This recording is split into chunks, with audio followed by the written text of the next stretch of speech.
Salam sejahtera, nama saya Ki Tan Hyang. Saya merekod video ini adalah untuk membentangkan pentafsiran akhir falsafah ilmu saya.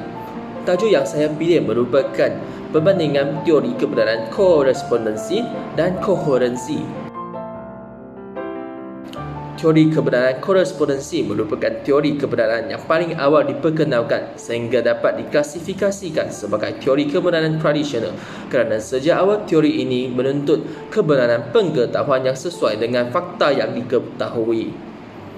Ini bermaksud teori yang diterapkan atau dikemukakan tidak boleh bertentangan dengan realiti objek. Dalam teori kebenaran ini, korespondensi tidak berlaku terhadap objek bukan empirik yang tidak dapat dirasai.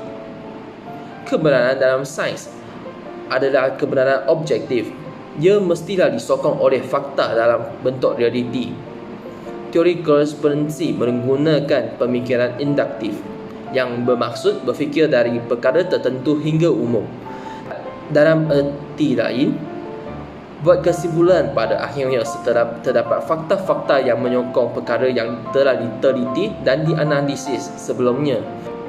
Contohnya, pernyataan bahawa wanita adalah manusia yang dapat mengandung dan melahirkan anak.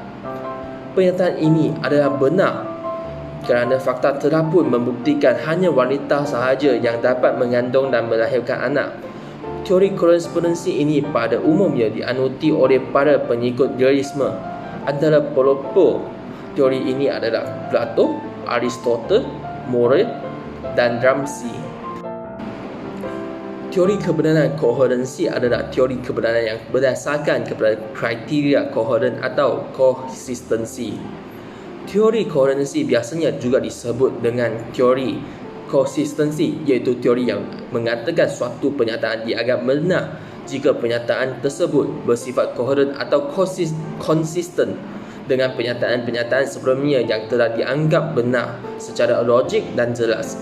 Salah satu dasar teori koherensi ini adalah hubungan logik dari sesuatu pernyataan dengan pernyataan yang sebelumnya. Pernyataan adalah apa yang disuarakan, dinyatakan, diungkapkan dan dikemukakan untuk atau menunjuk pada rumusan verbal berupa rangkaian kata-kata yang digunakan untuk mengemukakan apa yang hendak dikemukakan. Teori koherensi menggunakan aliran pemikiran deduktif.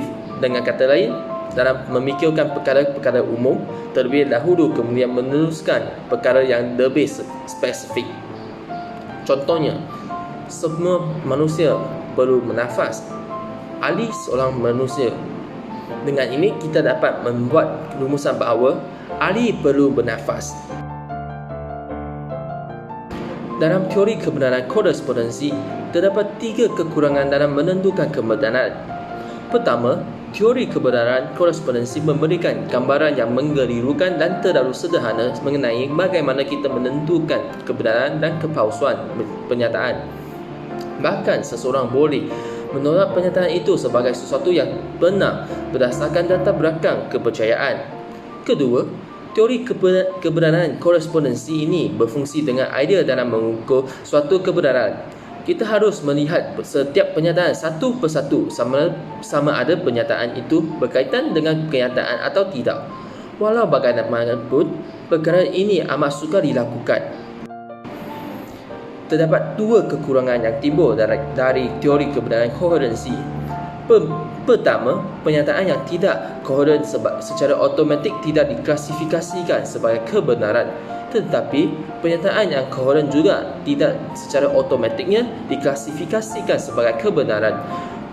Kekurangan yang kedua adalah memeriksa sama ada setiap pernyataan berkaitan dengan kenyataan. Kita tidak dapat memeriksa sama ada terdapat kesesuaian antara semua pernyataan yang benar. Kedua-dua kekurangan ini dilahirkan kerana kepercayaan, moral yang bertentangan dan ketidakmampuan untuk memeriksa pernyataan yang telah dibuat dengan keadaan lapangan atau apa yang telah dialami.